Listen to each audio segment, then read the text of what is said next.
আসসালামু আলাইকুম, আমি মোহাম্মদ জাকিরুল ইসলাম। আজকে আমি একটি বাংলা বাক্যকে ইংরেজিতে অনুবাদ করব। বাক্যটি হচ্ছে তুমি তুমি তুমি আমার গ্লাস ভেঙেছো। তো তুমি ইংরেজি হচ্ছে ইট ইজ ইউ। তুমি, ইট ইজ ইউ হু। এই হু বলতে ইউকে বোঝাচ্ছে, তাই হবে প্রেজেন্ট পারফেক্ট টেন্সে ভেঙেছো। কোনো ছয়কার এর আগের যে বর্ণের সাথে একার থাকলে ওটা প্রেজেন্ট পারফেক্ট টেন্স হয়। তাই প্রেজেন্ট পারফেক্ট টেন্সের স্ট্রাকচার হচ্ছে হ্যাভ প্লাস ভার্বের past participle form broken, break ভার্বের past participle broken the glass.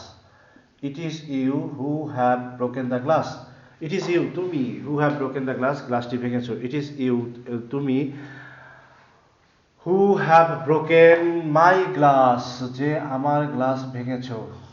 It is you who have broken my glass, তুমি আমার গ্লাস ভেঙেছো। It is you who have broken my glass, তুমি আমার glass ভেঙেছো। It is you who have broken my glass, তুমি আমার glass ভেঙেছো। It is you who have broken my glass, তুমি আমার গ্লাস ভেঙেছো।